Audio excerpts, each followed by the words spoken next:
Good evening, Twitch, and good evening to the remainder of the United Hearthstone League that is not yet played for this week. My name is Cinder, and I am joined once again in the broadcast booth by, from Swagoi Gaming, is Tom Locke. Hey, man, what's up? Hey, how's it going? Tonight is actually super exciting for me. We're going to be announcing the Sugoi Gaming Community. The official launch is tonight. Oh my goodness! I'm So, I'm super excited to see what you guys do with that. You guys have been kind of all over the community in every league you could possibly get into, and getting on all kind of podcasts and creating all kind of content. So that's super exciting. But before we get to that, though, we have a match to cast tonight. We are going to be featuring the Greenspeed, Jordan Lingo from the Daring Reporter, and he will be facing off against the Red Knight. And Tom, if you could tell everybody exactly how UHL works as far as lineup selections go. yeah, so this is week 5 of UHL. Every group of 3 weeks will have each player will bring to each week 3 classes. Every group of 3 weeks, they'll be using all 9 classes. So now that we're on week 5, it means both of these players have brought 3 classes last week. They're not able to use those 3 classes this week, so they had 6 classes available to them. And for tonight's match, what do they have on tap? All right. So from Red Knight, we've got 3 a little bit slower looking decks. We've got a Paladin. We've got a slower Paladin. It's got Uther of the Ebon Blade in it, Linessa. It doesn't have Quest. We saw Cora last week play Quest Paladin. Right. That was a bit slower of a deck. The next deck that Greenspeed has brought is actually a Tempo Mage. It's got Mana Worms in there. But it also has Frostlich, Jaina, and Blaze Collar. So it's going to be more that elemental Tempo Mage. Gotcha. So a little bit slower than, Cinderstorm type of secret mage. And his third class that he chose to bring is Warlock. And he is playing even Warlock. He's got Doomsayers. He's got Shroom Brewers. He's got Twisting Nether. Bit of a callback to the old Handlock, as it were. Yeah, he's got the Sun Fury protectors in there too. So there you go. He does not have the 4/5 that can't attack, but he does have Mountain Giants. So we'll see how much damage he deals to himself here with that low-cost hero power. Yeah. His opponent tonight has Mage. He's brought Big Mage. It's got Baron Geddon. It's got Frostlich Jaina, Dragoncaller Alana. He's got another control deck. He's got Control Warrior, and this is going to be an odd warrior.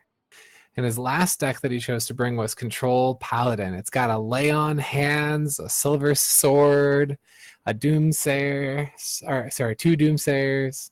This will be really interesting to see these players navigate this match with these kind of tuned to be a little bit slower decks. A little bit slower and some unusual techs. It looks to me like Red Knight might be playing some Four Horsemen shenanigans in that Paladin deck with Blackwalled Pixies and some bounce effects. So this should be really interesting to watch. So I'm going to have Tom go ahead and queue up the players to get started. And while he's doing that, I just want to let everybody know that UHL is going on all night tonight. Tonight is a triple header, more or less. It's not being streamed, but also playing right now is Andrew from the Happy Hearthstone versus Donnie Dragon Rider for playing for Team Toast, and I believe that's going on Andrew's personal Twitch. So if you want to hop over there and say hi, please do. And then right after this match, we have Lore Master Eve from Velen's Chosen versus Spyveer from 1600 Dust. So lots of great UHL action going on tonight. Please be sure to stop in on all of these streams and check them out and say hi and participate in the chat room. And let's see if the participants are ready to go. Tom, while we're waiting for them to queue up, what are your predictions for these 3 lineups? So my prediction is Red Knight with the slightly more controlling, slightly slower lineup is going to win. He, you know, Greenspeed's not playing super aggressive decks, so he's not really going to get under those control decks. He's going to have to fight that controlling versus controlling type of game. And when the decks are so close in strategies, the more greedy deck is going to win. So the slightly slower deck per se, maybe not greedy might not be the right word. The slightly slower deck though is going to be doing better. All right, and we are jumping right into it now. Greenspeed queuing up the odd Taunt Druid. The Henge Clan Thug's an interesting inclusion in this deck, since that upgraded hero power is going to be attacking a lot. Red Knight starting out with the even Warlock, so some offense, but lots of board persistence versus some very, very big minions going to be coming out for Red Knight here. Yes, my apologies to the viewer. I saw an odd deck that said +2 armor, and I thought it would be Warrior. No, that's a Druid. Hedronox right there in the hand, so yeah. That is a Henge Clan Thug. Yeah, that's amazing. I like it because, you know, the upgraded hero power for Druid, 2 armor, 2 attack, really means that he's going to be looking to leverage that a lot, I think, and the Henge Clan Thug should be able to grow consistently off of it. But so far, Red Knight taking a commanding lead on the board, and Greenspeed has not been able to develop just yet, but he is at 32 health, so he's got some time to try and stall out this game. Yeah, and, you know, Nourish into hero power has left many a Druid player feeling like, man, I just lost a ton of tempo on this turn. I'm going to be gaining it back next turn, of course. But here with the upgraded hero power, Nourish into hero power is going to be great. Yeah, that allows him to clear a Vulgar Homunculus. Red Knight going to be using that one mana hero power quite a lot. Gets into a Mountain Giant. All of these minions that gain health or discount mana by virtue of the cards in hand going to be exploiting that 1 mana hero power quite a bit. Greenspeed now moving into 7 mana thanks to the Nourish ramp, and he's got another Nourish in hand off the top, so he could move into 10 mana next turn if he wanted to.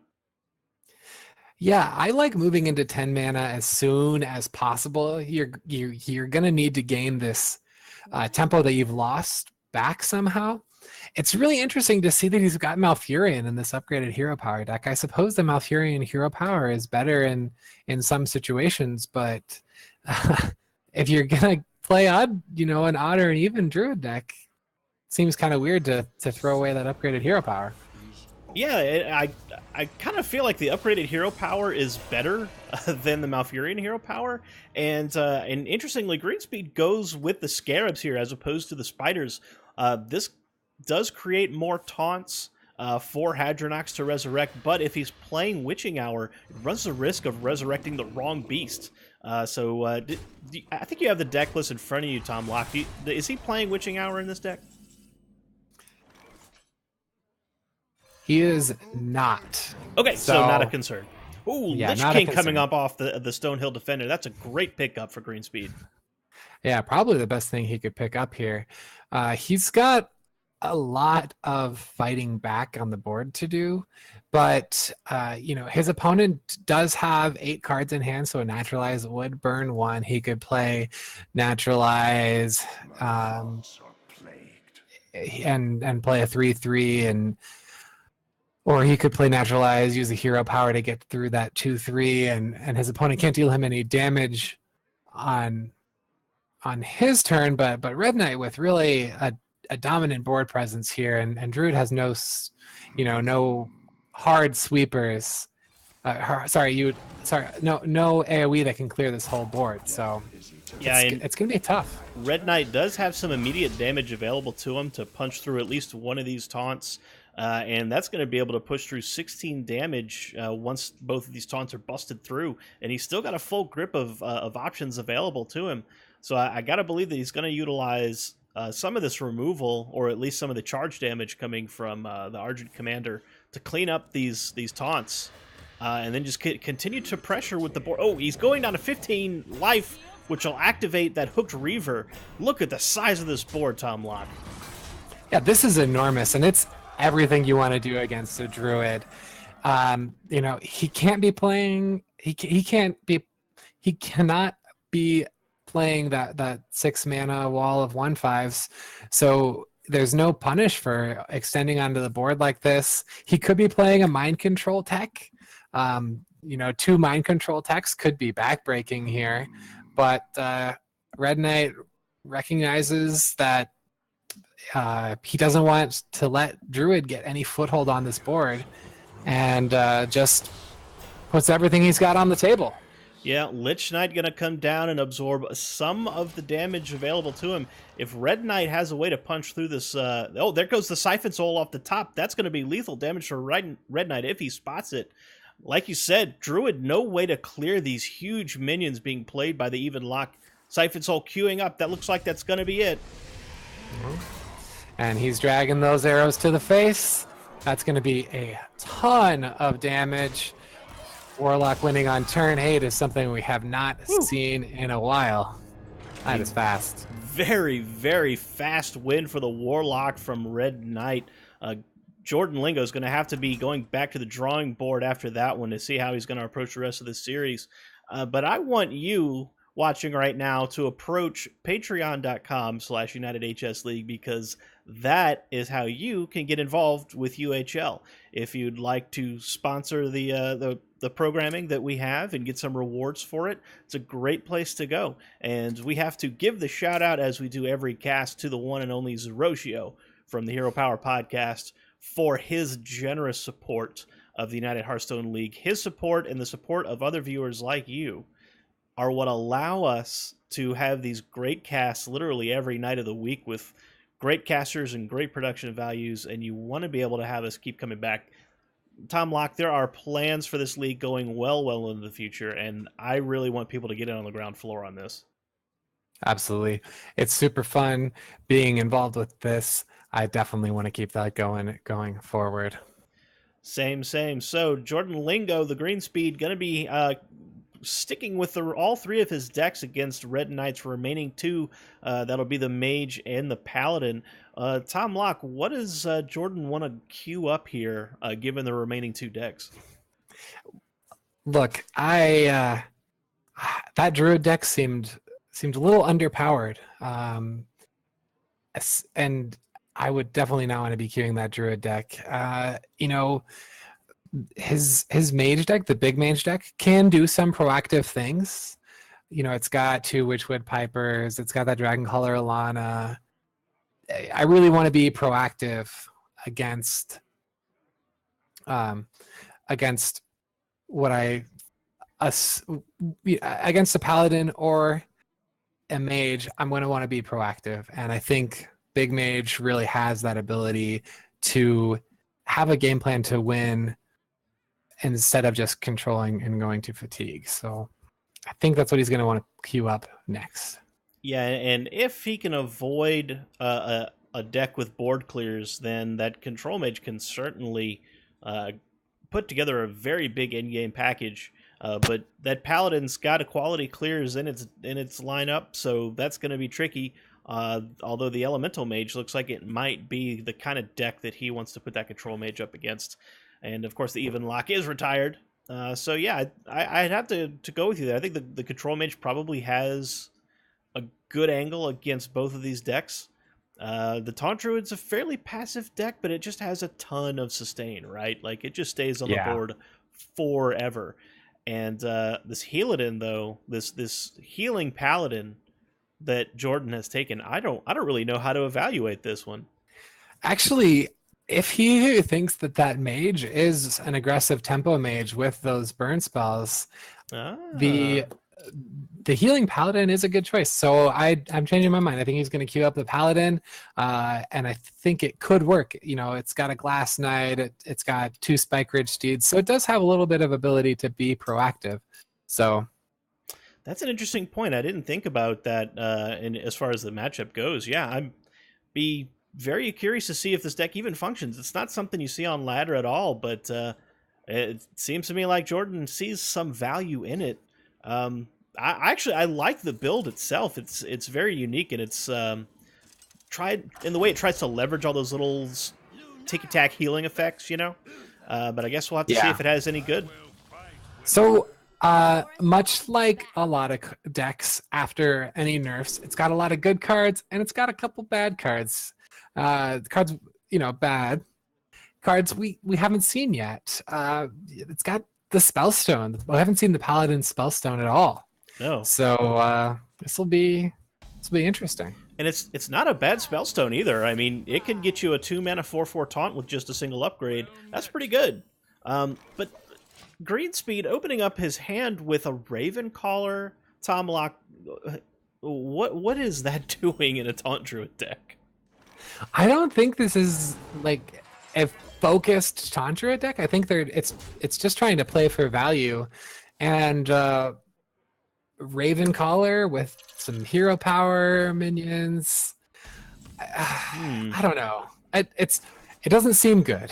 It seems like a way, in a way that control decks don't necessarily only play good cards. It's just a card that contributes to gaining card advantage. So it doesn't, it's not very powerful on its own, but over time, that tempo loss that you surrender will help you in the future. Yeah, and Red Knight with this mid-rangey Paladin able to get off to a decent start with a couple of Beetles and a Pyromancer, which clears the greedy Sprite from Greenspeed, but that puts him at 5 mana, and he's holding a Nourish in hand, so he's able to push himself up to 8 mana next turn, which I think is going to be high on his list of priorities here. Don't think he's facing enough threat to really want to try and deploy that Starfall just yet, but he's reaching for the Ravencaller. All right. Yeah, what's in there? What's in the Ravencaller? Like, he doesn't have any rush minions in his deck. Nope, and no secrets that I know of. Red Knight might be able to deploy one, but All right. I guess when he's playing with the even or with the odd mana set, so I guess his he probably felt his options were limited. But interestingly, though, he is trying to leverage this hero power as much as he can, which seems fine. Going to set the Plated Beetle down to 1 to make sure that another spell from the Pyromancer will clear both of those minions, and then leave just a single Plated Beetle. Thalnos going to come down, plus a hero power. It's a fairly big board, and I think he's trying to guarantee that he has a target for that Spikeridge Steed. Yeah, I mean, he's going to have one. He didn't see any Ironbeak Owls from Greenspeed last game. He didn't see any mind control text, so this kind of play does make sense. Unfortunately, pretty bad luck with the mind control tech. Just gained no advantage off of it. Yeah, so a fairly weak board to deploy the mind control tech on. I guess trying to get a little bit, maybe a 1 and 4 to get that Thalnos and pick up the extra card, deny Red Knight the card draw. But yeah, Town Crier's going to produce absolutely nothing, and he's going to leverage that upgrade hero power once again, and more or less equalize the board here. And Red Knight, though, will be able to possibly turn this board to his advantage with some trades and whatnot. Yeah, if Greenspeed can maintain a presence on this board, I can see how he will win. It's like he's going to be able to use those bad cards to slowly generate an advantage over time. And he's going to be able to control this board very easily here. Wow. HenchClan Thug again coming into hand for Greenspeed. Yeah, that's a super good draw. He's going to be able to further push that board dominance, upgrade this Spellstone, and he'll be well on his way to securing the board at least. Yeah, it's another aspect to this upgraded hero power. Those Spellstones get powered up pretty quickly because you only need 3 armor for each upgrade tick, so 2 hero powers will do it. And HenchClan Thug going to immediately be a 4/4 the turn is deployed, and only going to get bigger from that. Red Knight, no removal in hand, but does have the Aldor Peacekeeper to try to at least blunt the offense of that card as it begins to grow. Right, and I mean, it slows it down a little bit, but it's not going to be a permanent solution at all. Greenspeed's making sure here that he's not going to overextend into an equality. I like this. The HenchClan Thug is demanding removal just by itself. So. And Red Knight now having had his board cleared from last turn, no target now for the Spike Ridge Steed. Gonna have to rely on some of these smaller minions. Acolyte of Pain gonna come down and threaten to draw a couple of cards behind the Outdoor Peacekeeper's damage reduction. Rotten Apple Bomb, pretty good card here.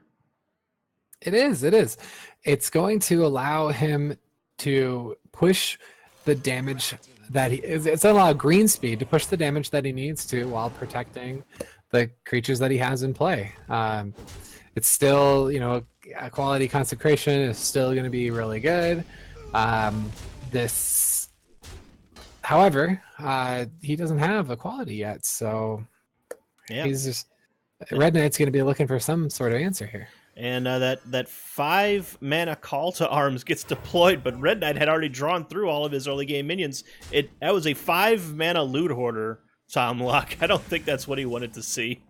No, not at all. It was still probably the best play available to him, unfortunately. His draw has not lined up very well against Greenspeed's draw. Greenspeed has just had too much value. Yeah, that Rotten Apple Bomb has secured the board and has anchored this 3-mana lineup that Greenspeed has currently.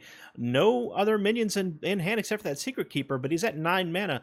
Nourish should allow him to refill the hand and start applying some of this this advanced mana crystals he's been getting through the ramping effects. Second Nourish, another Hinge Clan Thug. That's quite a bit of power and value coming from that in the Stonehill Defender. Yeah, so he's got what he needs to... He has the cards that he needs to rebuild the board if Red Knight does put forward any sort of equality shenanigans with Wild Pyromancer or the Consecration. And Greenspeed did not clear these minions, so now Red Knight has an opportunity to either use Tarim or one of the Spike Ridge Steeds to equalize the board. That's exactly what he's going to do. This now delivers the board back to Red Knight, and Greenspeed is going to have to use his 10 mana to try and resecure the board from the 3/7 with Taunt. That's interesting. So without thinking through all the implications of that play, it seems like, Greenspeed was caught off guard by that Sunkeeper Tarim. However, it's certainly very possible that he wanted to bait out that Sunkeeper Tarim so that he could make another big push on the board and feel safe every turn that he's making a push on the board. Yeah, so I can see where you're going with that. The Hadronox, of course, still has a long way to go before it comes out, and going to be much more powerful if Tarim is already deployed. And Lich King coming off the Stonehill as well. That's quite a lot of power that Greenspeed picked up last turn. Yeah, Tarim was not a disaster for him last turn. He's not losing the game to this Tarim. He's only winning more slowly. If everything goes according to plan to Greenspeed. So he's thinking, several turns ahead. Like, my plan to win this game is to play a bunch of taunts and get a Hadronox proc off after, he's cleared my board 2 or 3 times. So he's fought through this first board clear. It looks like we're going to see a second board clear here from Red Knight, although there's definitely no guarantee about that. No. So I see Greenspeed committing a second time. Oh, I just saw an interesting hover from Red Knight. He put that Zola the Gorgon into play, copying a Tarim with that Zola the Gorgon really would. I could see that being a big disappointment to Greenspeed. And I think he's going to go ahead and do a double consecrate here just to clear the board and hope that Tarim lives another turn, which he should be able to, given what's in Greenspeed's hand, unless Greenspeed makes a big read. But I don't blame him at all for snap reaching for that Lich King to slam down on this turn here. Yeah, it's still good slamming the Lich King. Even if you wanted to naturalize the Sunkeeper Tarim, I think if that was your plan, you probably would have done that last turn, so I don't foresee him doing that. But Lich King into Earthen Scales is going to allow him to make sure that he's having enough time to get that Hadronox play off. And I think Red Knight is for sure going to want Tarim available to deal with that Lich King. However, the Aldor Peacekeeper, the second one, just came into hand for Red Knight, and a 9/9 Lich King is probably the best target there is for it. But Red Knight also has Equalize shenanigans available to him, so he's got options here. Question is, which way is the best to go, knowing that he's about to enter a very long match against a Taunt Druid at 10 mana.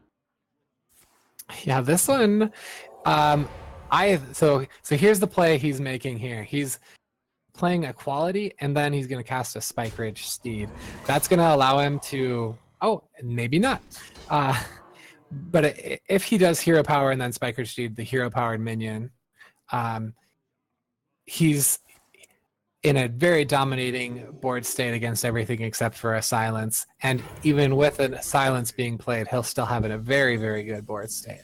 Yeah, he I don't think he thought through his sequence totally there and missed a couple of points of damage. Greenspeed steals the Ancient Brewmaster from the Red Knight. That might be an interesting steal there, because that feels like it's an integral part of Red Knight's in-game scenario with Uther and the Blackwalled Pixies. Yeah, and wow, this has been a very different game than I imagined when I first walked into it. And if I were in Red Knight's shoes, I would have just been copying the Sunkeeper Tarim.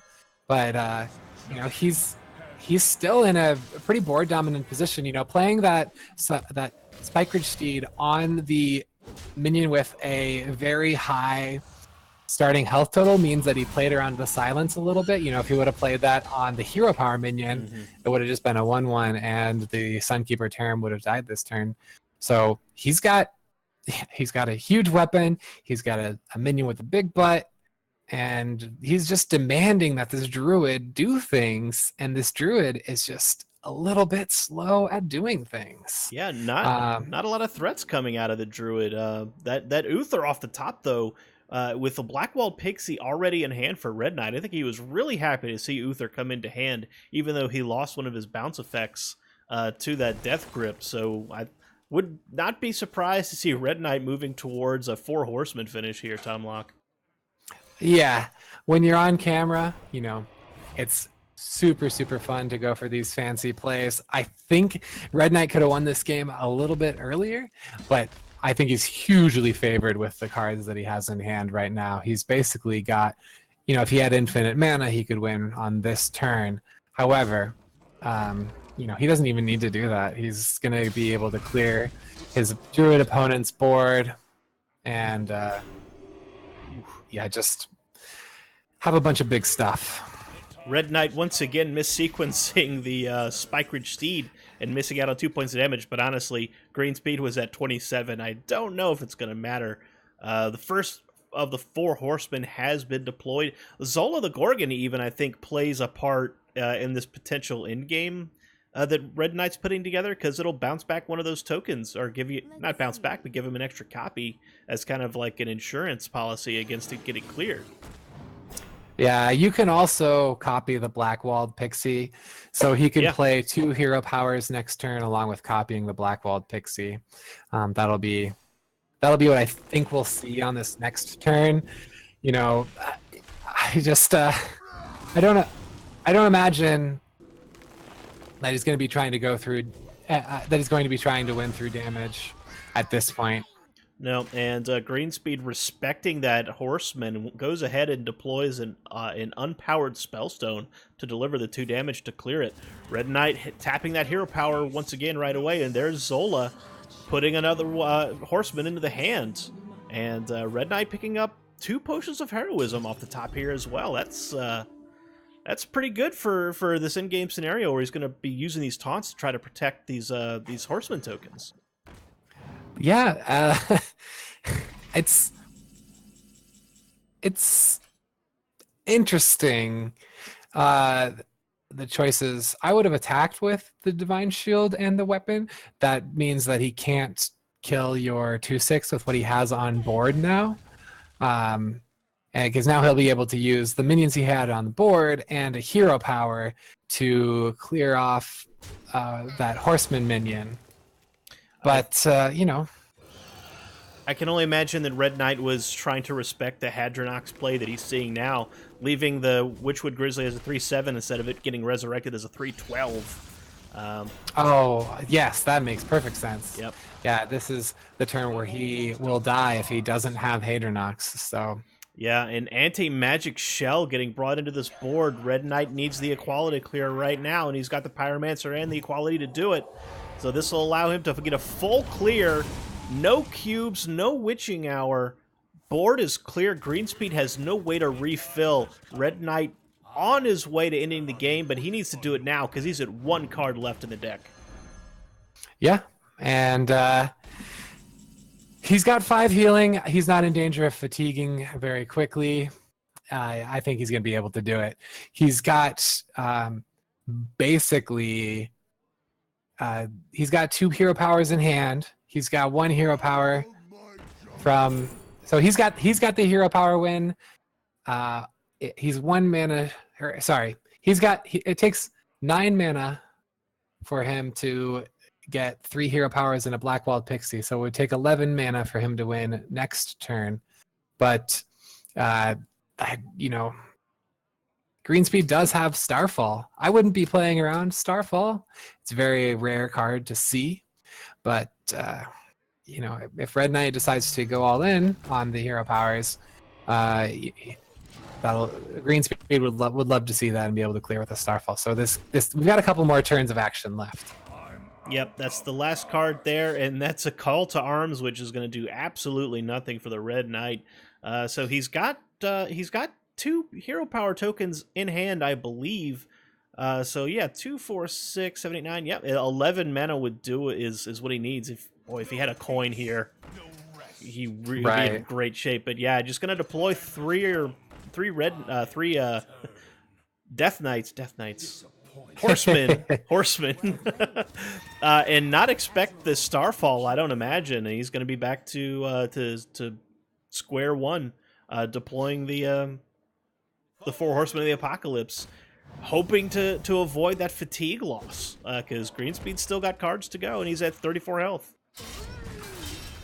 Yeah, Greenspeed does have, you know, he's got 2 Starfalls. He's got another Tar Creeper. He's got another.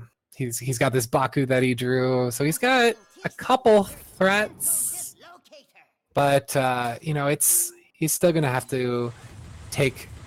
He's still gonna have to put some effort into to win. You know, he doesn't have an extremely dominant board. He just has the best board right now. So we shall see. And interestingly, Greenspeed's upgraded hero power is an immediate check to the 4 Horsemen tokens. So he's not going to be able to just do it one at a time. He really needed to be able to copy those tokens in order to get it up on Greenspeed. But yeah, that Divine Shield draws a card though. It's not what he wants to see. Yeah, I think when Red Knight was preparing this Uther of the Even Blade deck, he did not expect to encounter a hero power that countered his. That's for sure. No, only 2 ways to do that. Well, 3 ways to do that. Rogue could do it, Mage could do it, Druid could do it. But yeah, not odd Druid, not something I think anybody can legitimately plan for. Not at all. Yeah, so this is... Wow, this one is going to come right down to the wire. This Lanissa Sun Sorrow is really awkward, though, because he's going to draw 2 more cards and push more fatigue. Yeah. Yikes. And he's only seen 1 Iron Beak Owl from his opponent, too, so he's really banking on this one. Yeah, if there's a silence in hand for Greenspeed, it's lethal right now. Does get a card draw, so he's got another shot at it. Goes right for it. He knows it. Doesn't get it, but he does get the Starfall to clear those 2 tokens, which he absolutely needed to do here. Yeah. Yep, and that's going to be game over. There's not enough healing from the Paladin to allow him to stay in this game for 2 turns. So Greenspeed has won game 1. Game 2. So, but it... Oh, yes, game 2. Sorry, game 1 was so fast for a Velocity. It was, but yeah. Compared to that second one. That does set us at 1-1. Tie game going down to basically a best of 3 between the mages and the paladins. So class mirror, but not an archetype mirror. Two very different decks from these two players. And if you want to see even more great, cool, unique decks, you need to check out everything else that's going on in UHL this week. Happening right now is Andrew is live versus Dragon Rider. That's on Andrew's Twitch stream if you want to pop over there and watch 2 streams at once. And then later after this match and after that match probably, Lore Master Eve from Velen's Chosen versus Spyveer from 1600 Dust. Tomorrow night, Thursday night fight, Versika from Hero Power versus reigning champion and Coin Concede host Ridiculous Hat. That's going to be at 9 o'clock Central Time. And then Friday night, Innkeeper Extraordinaire Aleri versus Rod Johnston from Tier 5. That's at 7 p.m. Central Time, 8 o'clock on the East Coast. And don't miss the last match of the week, Ziggy Seraph from 1600 Us versus Mike Lowe of Mike Lowe Streams. And that's going to be at 8 o'clock Central, 9 o'clock Eastern Time. Tom Locke, what do you think about these matches coming up? Yeah, if they're anything like this, they're going to be crazy and just a blast. We've had, the lead changes in that last game were amazing. These players absolutely know how to put on a show, and that is everybody in this league knows how to put on a show. I'm extremely excited to see how these 2 paladin decks stack up, and the plays have been mind-blowing. Yeah, there's some really great recognition on the part of both players, to be quite honest. Jordan knew exactly what he needed to do to win, and so did Red Knight. They both played that last match expertly, despite how unusual the deck builds were.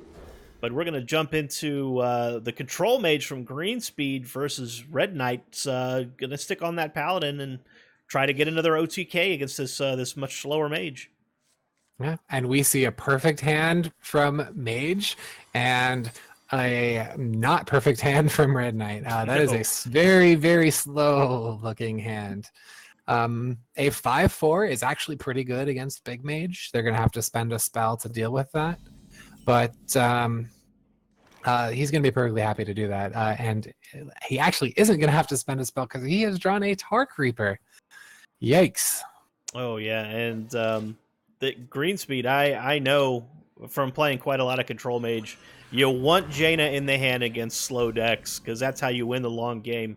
And having card draw and Tar Creepers available to you early game, this is a great setup for Greenspeed. Red Knight's going to have some catching up to do. Oh, wow, though. Blizzard hits the Spike Ridge Steed on the reveal. Amazing. Doesn't get the draw. Yeah, I mean, that was probably like a 12% chance or something, but it's still kind of stinks for the top player here, Red Knight. Well, Greenspeed, though, still kind of in control of the situation. Tar Creeper going to come down and block off that hero power token. Red Knight still not with much to do aside from maybe tempo out that Brewmaster. Yeah, and I think he's actually going to True Silver champion here since the Brewmaster doesn't dominate the board. I think we'll see that Brewmaster next turn with the weapon able to clear off that 2/1. But man, Greenspeed, the hits just keep coming. He's got a second Tar Creeper. He is doing an excellent job of living until he can cast Frostless Jaina. Believing in the heart of the cards for sure. Red Knight also picked up Call to Arms last turn, which as opposed to last game, this game he didn't see any 2-drops, so he's going to get a full 3 minions here from the Call to Arms. Nice refill, but this is exactly the kind of board that Control Mage specializes in handling. Yeah, and he's going to play this Blizzard just to really, really push this advantage and try and take away all the possible threats from the Paladin. Yeah, the Paladin still has yet to do a single point of damage to the Mage. Trying to get back on board here. Going to protect the Plated Beetle with the Potion of Heroism. Draw a card. But nothing left to do except hero power after that. It's not a great board, not a very strong board against Control Mage. And Greenspeed has picked up quite a a bit of value in the last couple turns. Ooh, even the Doomsayer here would be a good play. Yikes. I loved Red Knight's play there on turn 6. It cleared a board. He's got 6 points of power in play. He's, you know, he's only going to have 3 points after a hero power, but it's still enough that the mage does have to react in some sort of way. But Greenspeed just showing how well this big mage can do against some paladin decks. It just has tons and tons of answers for these paladin boards. And coming into turn 7, Greenspeed could even just tempo out Baron Geddon here after the board clear and lead it right into Syndragosa, because, I mean, Red Knight just hero power passed on turn 7. Greenspeed's got to know he doesn't have anything to do. Yeah, and I might just play the Baron Geddon too. It would require 2 cards at least from your opponent to deal with a Baron Geddon, and you can play Baron Geddon to Syndragosa, get those 2 legendary minions right away. I see that being very powerful. Yeah, Greenspeed passed on that, though. He decides to just go ahead and play out one of his Arcane Artificers. Don't know if I agree with that. I think he was in such a good position that Baron Geddon, even though you hold it for late game healing and board clear, I think it was such a strong play there on turn 7.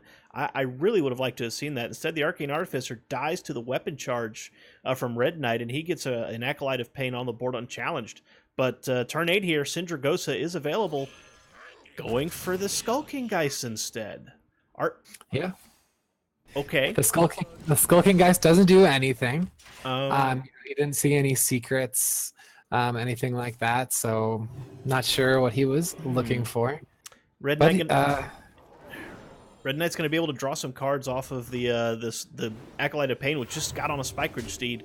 But why do you think Greenspeed passed on the Syndragosa there? I don't know. Maybe he's afraid of his hand becoming too full. Maybe he wants to make sure that he can play a turn 10 Syndragosa, hero power, one of the 0/1s, make sure to get a water elemental. That's a couple turns in advance. We've seen these players make those sorts of plans throughout this match. I'm not surprised to see that advanced planning again. But Red Knight is just making sure that he has board dominance, and I really like the way that he's doing that. Yep. Picks up a Loot Hoarder off the top, but really can't play it in order to respect Frostlich Jaina's hero power.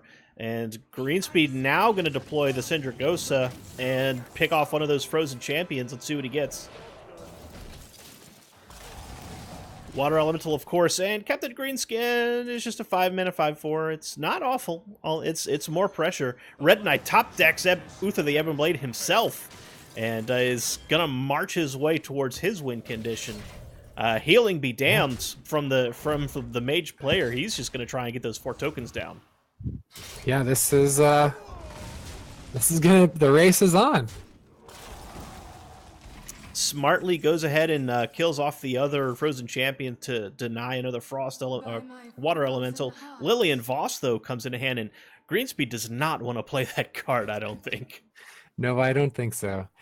Perhaps if we see this game go on for a very long time, we might see those Dragon's Furies replaced. Maybe so, but that's me working real hard to imagine a scenario where this works.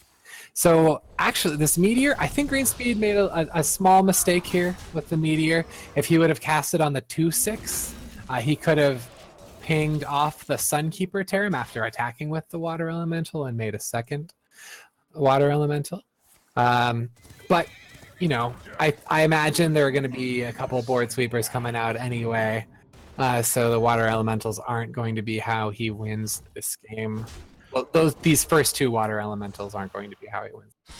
And Red Knight's going to have to find a way to get those 4 tokens and play all at once, because Control Mage just is blessed with a plethora of board clears. He's got 4 in hand as we speak. 5 if you count Baron Geddon.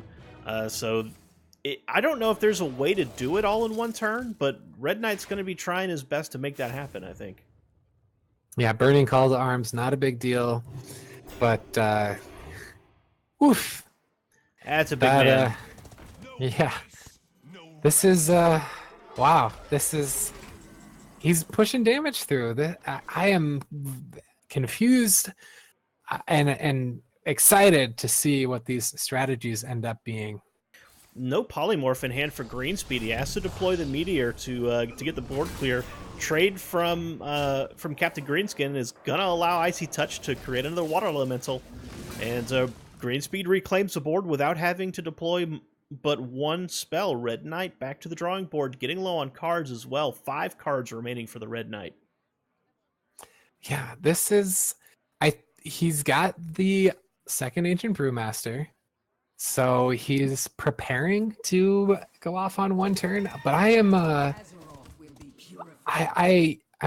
not seeing him able to go off in one turn with the cards that he has in his hand. So I'm very interested to see how this all ends up working out. I think he could maybe Zola the Gorgon, an Ancient Brewmaster, or something like that. But I'm not seeing that plan to make that big push. I think that's how it works. I think you on 10 mana you go Hero Power, Zola the Brewmaster if it survives, and then Brewmaster the third token, and then you'll be able to go 2/4/6 from hand and then tap the Hero Power for 8. But that is a very convoluted combo. But I tell you what, Red Knight is not far from making it happen here, because Greenspeed may not respect that combo and may leave the Brewmaster standing. Yeah, I certainly don't respect it. It seems, it seems you're playing on a bit of luck, making sure that you don't get any duplicate of the 4 horsemen. So maybe Red Knight knows something that I don't, but it looks like he's got 2 Inquisitor Whitemanes now, so he won't be able to get all 4 of those horsemen in the way that he expected. So maybe he's waiting on the Zola to copy that third horseman that he doesn't have. And then once he does have those 3 horsemen that are unique, then he'll be able to win once he successfully hero powers into that 4th horseman that he doesn't have. So he'll be able to eventually get a 1-turn kill, but he will have to get a little bit lucky. And Greenspeed with the Arcane Keysmith is offered Explosive Runes, which would have been actually a really interesting pick, knowing that Red Knight has been bouncing those horseman tokens into his hand, but instead goes with the counterspell. What do you think he's trying to counterspell here? He's just going to make it a little more awkward to clear his board. His opponent is going to have to test for that Explosive Runes because it's so good against, it's so good against him. It stops that 1-turn combo. I am shocked. Greenspeed deployed a Lillian Voss and discarded effectively his 3 board clears. Now Red Knight probably feels pretty comfortable being able to try to set up this combination, because now Greenspeed's possibly, he does have Baron Geddon, but Red Knight doesn't know that, and he might be reading that Greenspeed doesn't have any more AoE. Wow. Okay, so a lot of things happened while I was talking about something that wasn't the thing that was happening. So we got the Lillian Voss being played. We had the 3rd unique horseman being played and returned to the hand. So we've got 3 unique horsemen in hand. So the first thing that Red Knight's going to do on every turn now is see if he wins. And then if he doesn't, he's going to see what the rest of his turn is. If he plays the first 3 horsemen from hand, doesn't the hero power just always give you the 4th one? Oh, boy. Yes. All right. Wow. So this game's over. It's done. All right. We are going to see a 4 horseman kill on stream, Tom Locke. A rare sight indeed. You don't see these in the wild very often. Greenspeed doing what he can to clear the board with Baron Geddon and create another Water Elemental, trying to stay in this game for the long term, but he doesn't know that Red Knight has all the pieces to OTK with Uther the Evan Blades, 4 Horsemen, Hero Power. Here they come. Yeah. Darian Morgraine, Inquisitor Whitemane, Deathlord Nazgrim, and the Hero Power creates the 4th Horseman. I thought for a moment you had all 4 horsemen memorized. Forest Trollbane. No, I'm just reading them off the screen.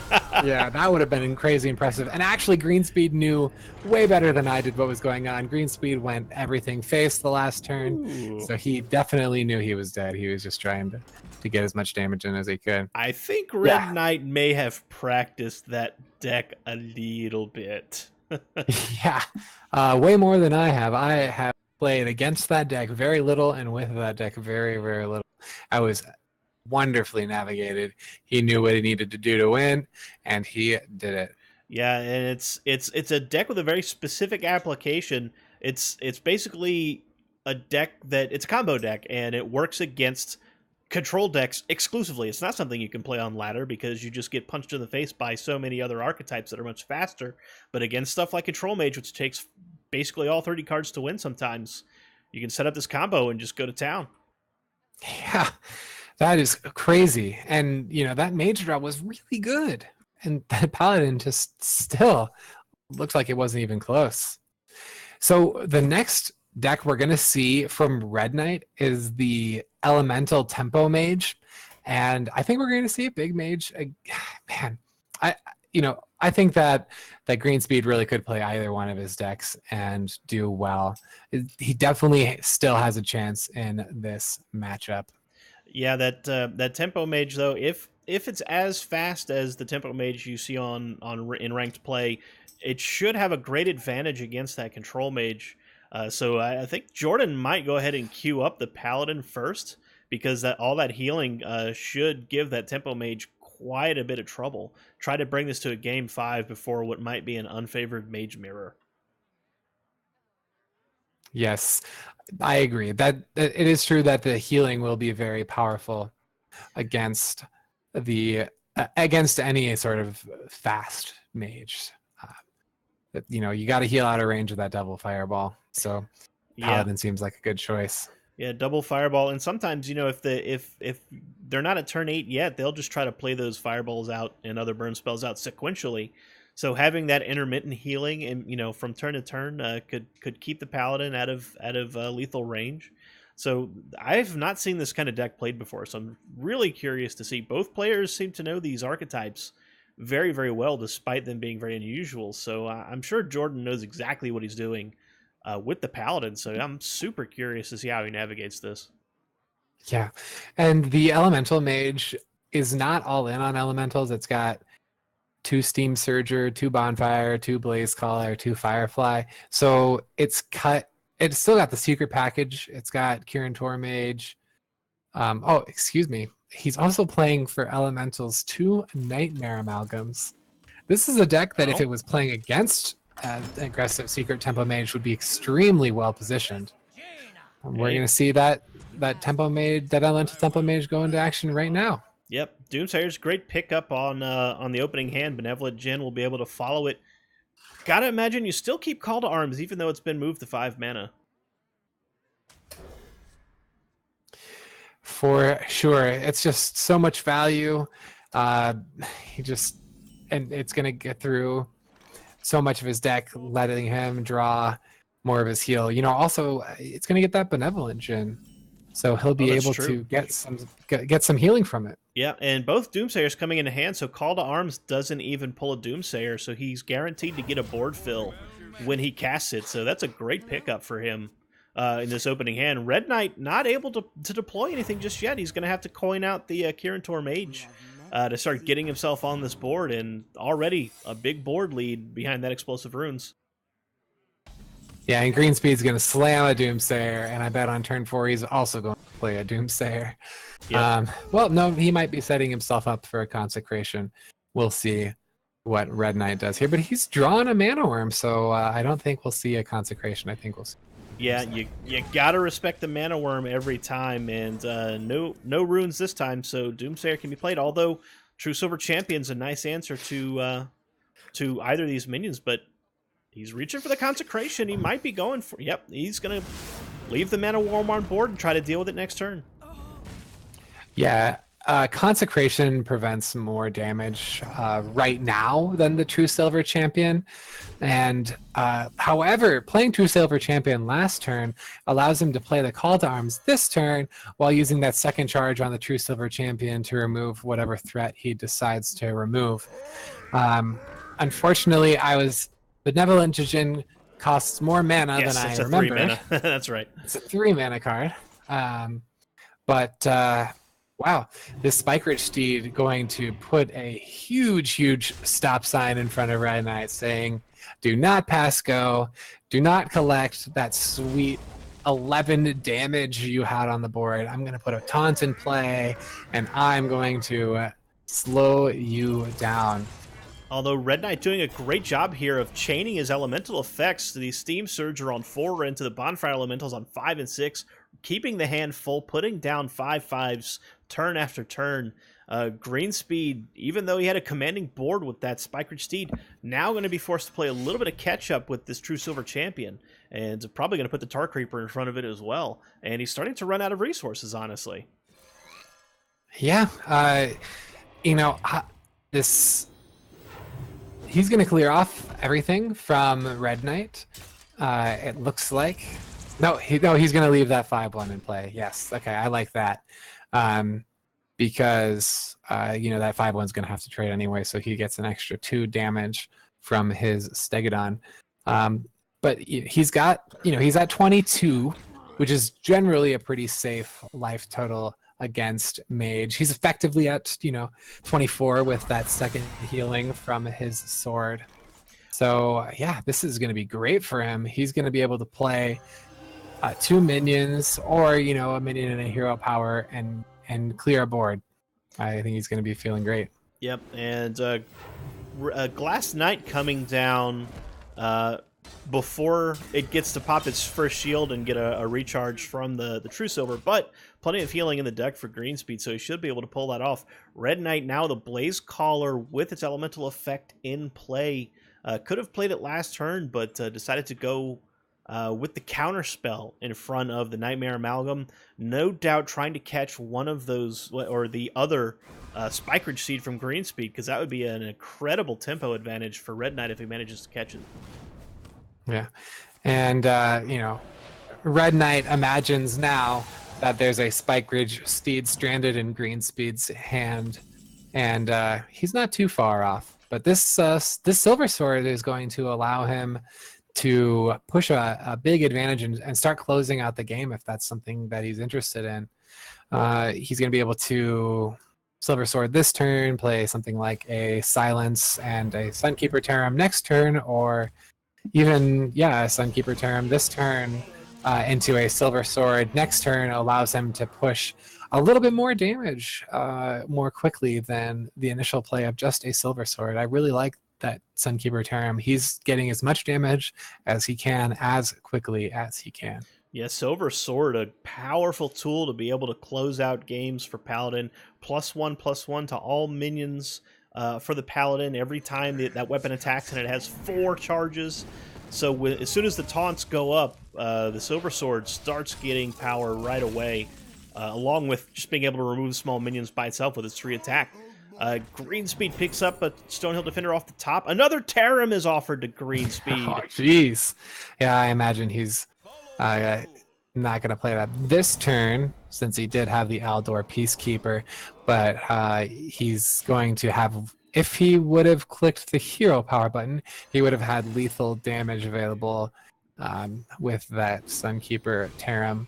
Actually, I think he has lethal damage right now with the Silver Sword if none of these minions get removed. Yes, he does. So this is going to get... Oh, Meteor gets picked up by the Primordial Glyph. That's almost a full clear for Red Knight. My goodness. That's a huge dent in this in-game plan for Greenspeed. Yeah, that's gonna clear. That's gonna stop all of the bleeding. That the one damage I would, it's not very much of an effect at all.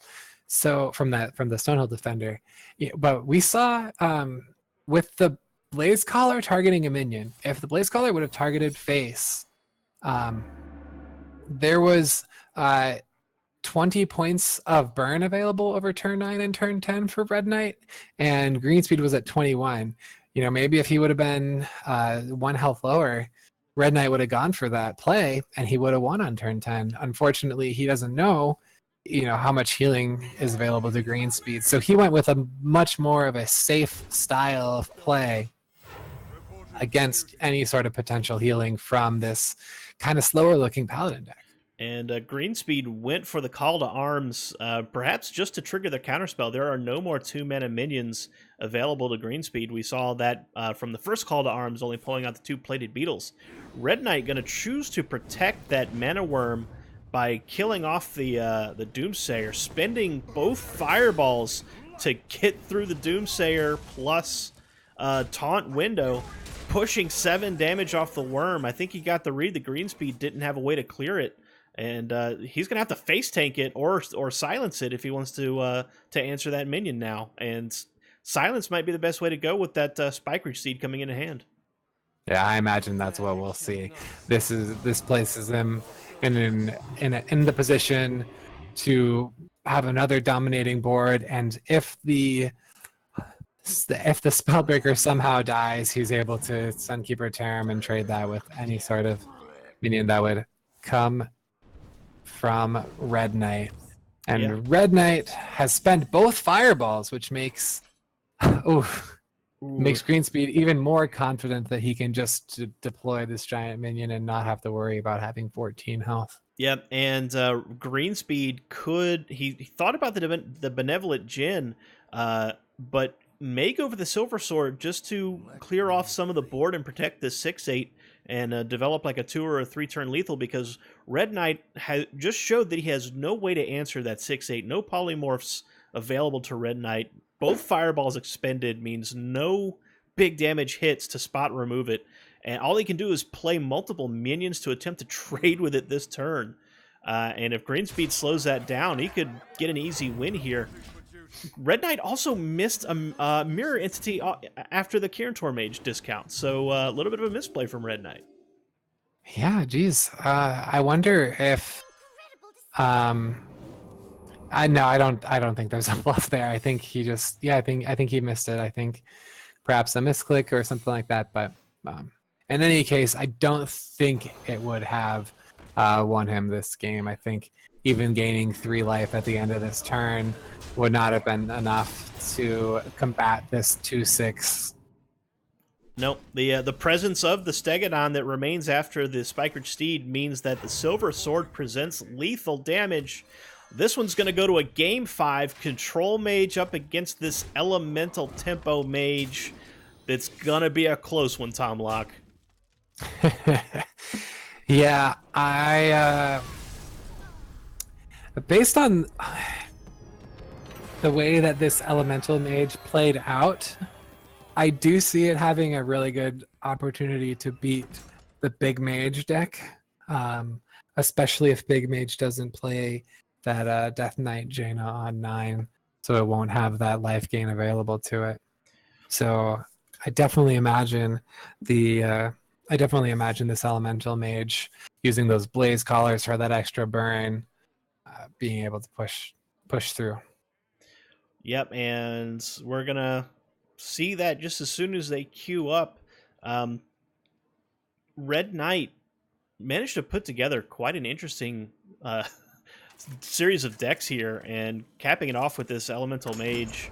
I wonder if he's doing some testing for ladder post nerf. I mean, ladder already is post nerf. Maybe he is. was able to test these decks today. You know, he's had that ability. And Greenspeed offered Frostlich Jaina again, and the Arcane Artificer Doomsayer to slow down the game. Greenspeed offered some great defensive tools, but Red Knight's been offered the Mana Worm Arcanologist, Arcane Intellect opener himself. Both of these players have great opening hands. Yeah, and the player with the Doomsayer here is going to come out ahead, unless there's going to be a Frostbolt drawn from Red Knight. It's just it's not going to be. Excuse me. There's not anything fast enough other than the Frostbolt to kill the Doomsayer. That's a So bonfire elemental off the top, though, so Arcanologist is going to pull up a counter spell.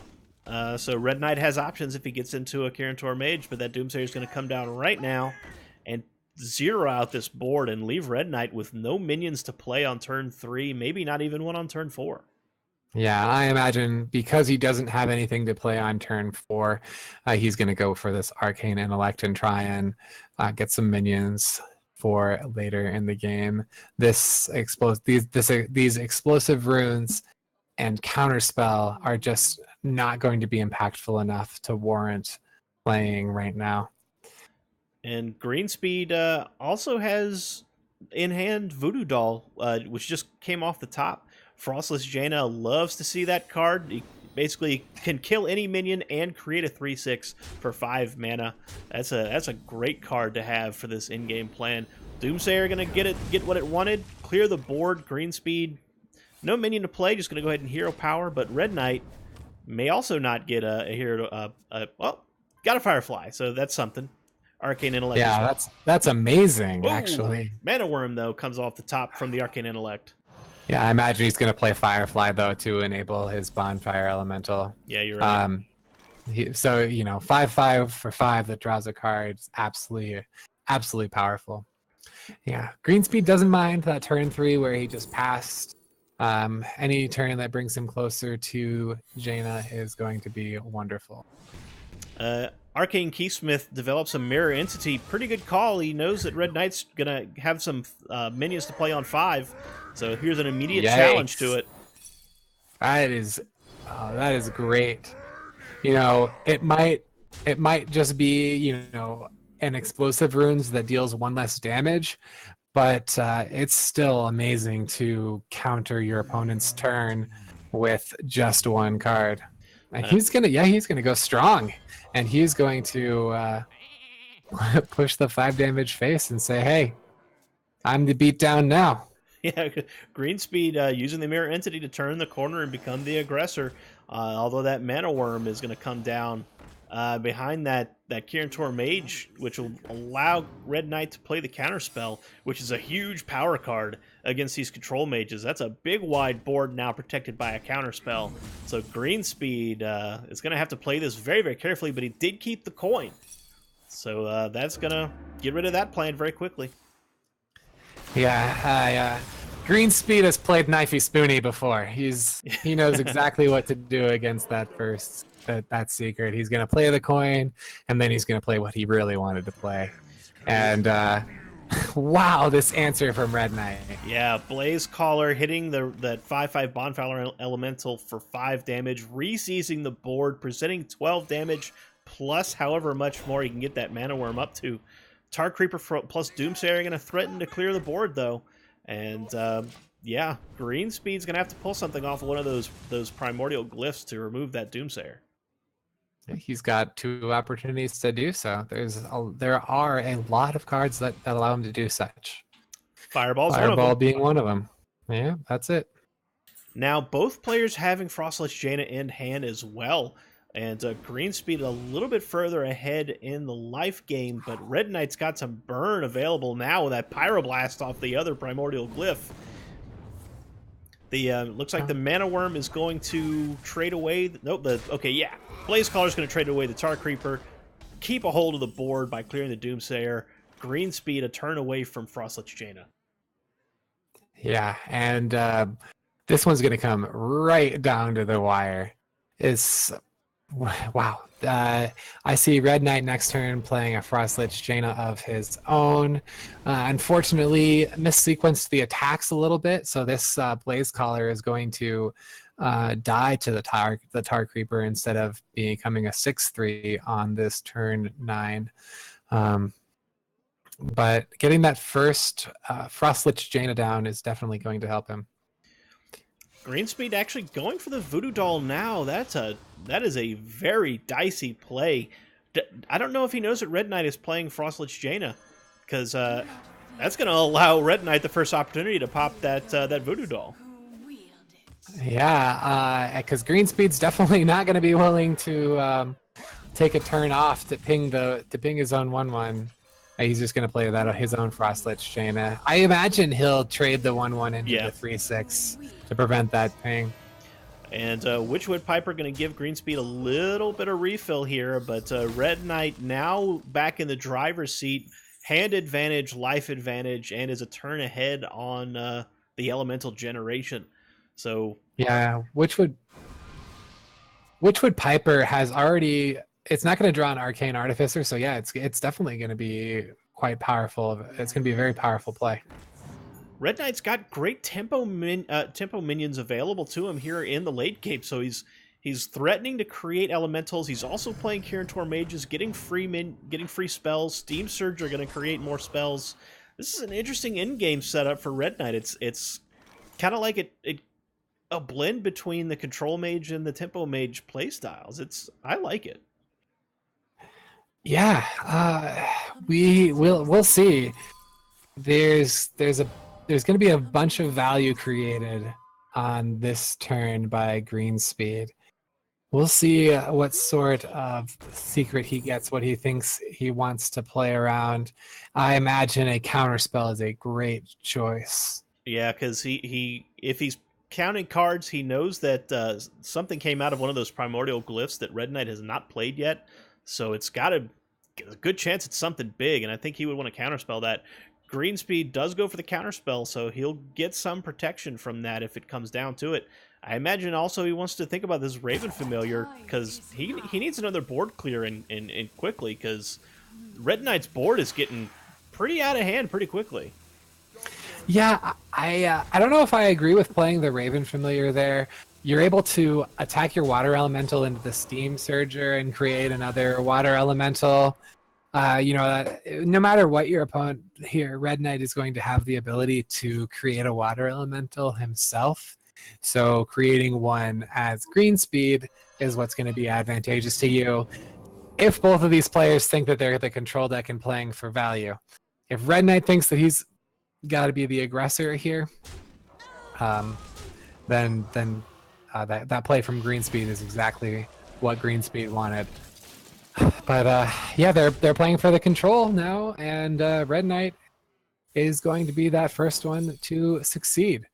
Counterspell hits the explosive runes, and Red Knight able to deploy his own Syndragosa now in the hand for Greenspeed. So an immediate 8/8 plus another water elemental that he has access to. But yeah, as you were saying, these Jaina mirrors a lot of times devolve into who can make the last water elemental. So there's a lot of tricksy plays that go into those, creating, trades that leave stuff at 1, making sure that you don't leave anything on the board that can be traded down to 1 and allow your opponent to make a water elemental. Right now, Red Knight is winning that game, and I think he's thinking about that Artificer Dragon's Fury to clear the board, and he needs to attack with those minions before he casts that Dragon's Fury, though. Oh! Counterspell, though, is going to catch it. Yeah. So, but he still does gain that 5 armor.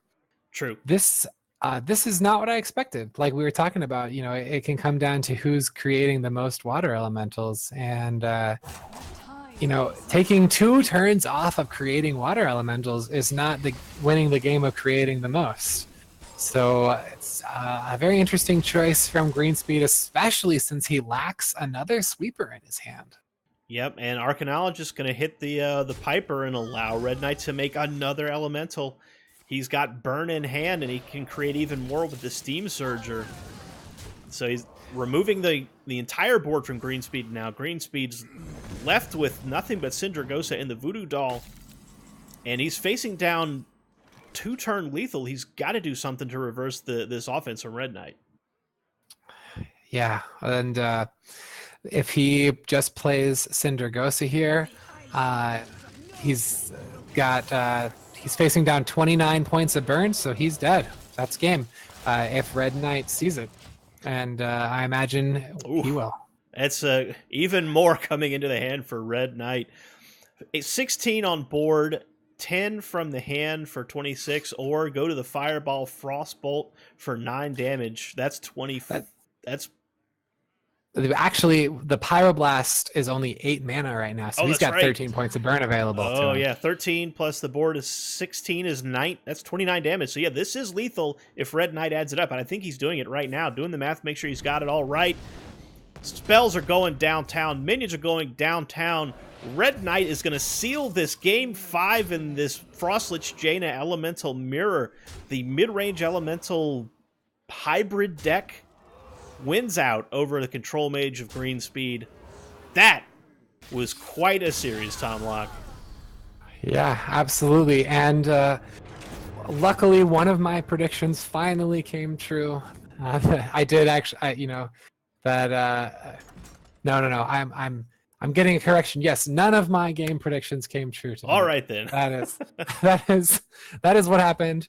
None of the decks that I picked to win their matches before the matches start won, which means that we saw some amazing play. Always happy to see the unexpected. And let's go ahead and have Tom Locke grab Jordan Lingo and Red Knight into the chat room, and we'll get to talking to them about these deck choices. And while he does that, I'm going to remind everyone once again what's coming up this week for United Hearthstone League. Going on, it probably just got underway. If you want to switch to it, it may be on the Velen's Chosen channel. It's Lore Master E versus Spivir. Thursday night it's going to be Versika versus Ridiculous Hat. Friday night, Larry versus Rod Johnson, and Saturday. That was stressor. I misplayed like 18 Just wait times. 1 moment. Oh, okay. Saturday is going to be Ziggy Sarah versus Mike Lowe. But now we have on stream, sounds like, Red Knight and Jordan Lingo. Guys, can you hear me? Let me see all the junk in the background there. Oh, it's okay. As soon as my camera comes on, you'll see my basement, and that will be its own level of embarrassment. But I already am kind of used to it because streaming life. Right. We're getting our windows replaced, so everything is all over the place in our house. Are you moving from Windows 7 to Windows 10? Sorry. Joke. That joke, though. Oh, wait, I know why this isn't working. We got to turn off my OBS. Yeah, turn off the OBS. That's always the culprit. Every single time, I forget. Hold on, let's actually turn off camera, turn it on again. Should work this time. Hey, there's my face. There we go. All right, guys, thanks for jumping on. Best of 5 series, went to 5 games. Both of you brought some really cool stuff. I want to hear the thought processes behind these deck choices. I'm going to go top to bottom on the screen. Jordan, then Red Knight. Let's hear about your creativity in these decks. All right. So Red Knight said Paladin, Mage, Warlock. So I was thinking Murloc, Tempo Mage, Zoolock. I was like, I need as much healing as I can possibly get Okay. in every game. So that's why I went with the odd, trying to play around with an odd druid. And then I literally named my Paladin deck Heal Paladin. And then druid I named +2 armor. And then all I've been doing is laddering with my big mage, so I'm most comfortable with it. So yeah, it's a good deck right now. Yeah, and the +2 armor really threw me off. I thought it was warrior. I didn't even look at your cards. I just saw the odd, and I saw the +2 armor, and I totally introduced you as playing a warrior deck, control warrior, and odd warrior. And Red Knight, you didn't bring any burn or aggression. Oh, no. That was some cool stuff. Tell us about your decks, man. So straight up, when I saw Druid, so I thought about bringing aggro originally, but 2 things happened. I played my match against Rod Johnson last week, and then Rod said, "Man, I basically put you on being an aggro player, so that's what affected me bringing a control lineup." And I'm like, "Oh, so everyone thinks I'm an aggro player then? Interesting." Well, time to prove some people wrong. So I that definitely contributed to my decision making. So I was like, all right, we're stuck with Warlock. I don't think control Warlock's really where I want to be. It's super slow, and if he brings any kind of aggressive deck at all, or even mid-range deck, I just get farmed. So I was toying around with a bunch of different deck lists. I originally had a super fatigue late game Warlock. Warlock was a lot of the decision making. I found the mage from APX Void. I made one change to it, and that was just adding the mirror image, which I think is wrong, and I'm actually going to take out after this match. I played around it. Don't worry. Good job. Oh man. But so even Warlock's in a really interesting spot where it's like a super juiced version of Handlock, and I liked it a lot. And I thought, like, you get to play giants, so you can pressure people. So the game's not going to be that long. So even if he's on like a super fatigue plan, he's going to be pressured. So like it's a good balance of a control deck, right? Like it's a good anti-control control deck, if you ask me. So I was like, based on his classes, it's probably okay, unless he's like super low to the ground. But then again, I have the removal, so it's fine. The real fun deck for me though was my OTK Paladin. And I played that purely because my anyone who's been in my stream knows my chat loves that deck. They bully me all the time for not playing that deck.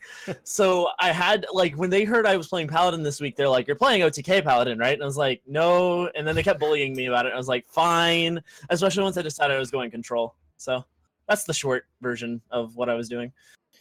Yeah, it took me until the very end of the game to figure out how you were actually going to win. I thought that you had to. I thought once you had the 3 unique horsemen in your hand, that you're gonna have to wait until you got the 4th unique one, and then you could play the other 3. No, it checks. That was exciting for me to be so wrong. Does it even check if you have the other horsemen in hand? Does the hero power always generate? Okay, so you got to play them out first and then tap. It's super tilting when it doesn't work. It actually happened in that match, like where I misplayed, where like it gave me one that was already in my hand. It was like, well, that's a whole other turn I'm never gonna get back, and a whole 2 mana I'm never gonna get back. Yeah, it's 25% and then 50% to happen. I mean, yeah, it's rough. I don't know. It's rough. The best way is when you stick one and then you just gonna do the pixie. But like, and you saw me totally like lose my mind this match. I don't know what was up with me. Like, I made the legacy of this game was like, how many times could Red Knight misplay without like uninstalling Hearthstone?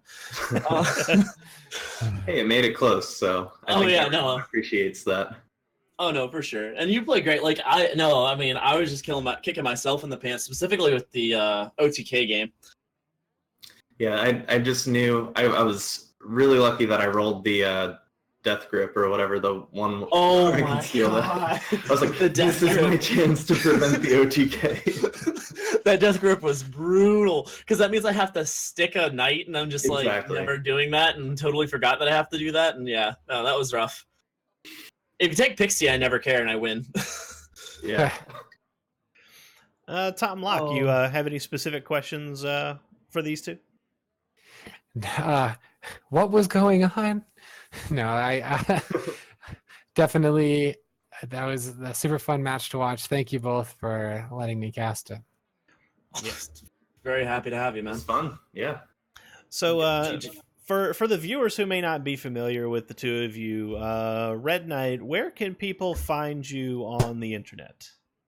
So, Twitter at red_knight HS. Same for my Twitch handle as well. I stream pretty much every day. I try to get started by about 9 a.m. Central, sometimes earlier, sometimes a little bit later, but usually I'm started by then. If you guys watch the VOD and that's changed, that's because I'm trying to get a new job. So that's subject to some amount of change, but I do generally stream just about every day. Awesome. And Jordan Lingo, we know you, but tell us where people can find you. So you can find me on Twitter at Jordan_Lingo. I host a podcast called The Daring Reporter. And what we do is we try to help promote other podcasts. So we do a weekly rundown of what everyone is talking about in the Hearthstone podcast sphere. This particular week, I'm taking a week off because I have grad school things to take care of, research proposals to write. So I cannot devote 30 plus hours to listening to people talk to Hearthstone this week. But that's where you can find me. I guess we can forgive you for that. Yeah. It's a little bit of research involved. Guys, it was a super entertaining match. Thank you so much for coming on and playing it for us. We look forward to seeing you in future weeks, so come on back real soon. Thanks. Take it easy, guys. Have a good one. Thanks. And Tom Locke, you hinted that you have something to talk about tonight as well. Yeah. So we are officially unveiling the Swagoi gaming community. Now, this is something that's been in the works for a while, but we finally decided on how it's going to work. So the Sugoi gaming community is a group of gamers working to advance Sugoi's mission. So we're a group of people trying to take amateur Hearthstone players, moving them to become professionals, motivating each other, helping each other with decks, helping each other with ladder, helping each other with tournaments, and also to the effect of helping to become professionals. We are running the Sugoi member monthly. It's a $100 or $300 tournament with an egalitarian prize structure to the top 4 or top 8. So the top finisher only gets about $20 more than either the 4th place or the 8th place, depending on how low we play out. And this money is to help you make that jump towards professional play. So the community is going to be made up of anybody recruited to the Hearthstone team, anybody that produces content that's aligned with our mission statement. You remember that mission statement is helping amateurs become professionals, or helping, being an amateur looking to become a professional. Or we're offering the ability to join the community with a membership fee as well. All this information is up on the website, swagoi.com. I'm super excited. I'd love to see any of you join.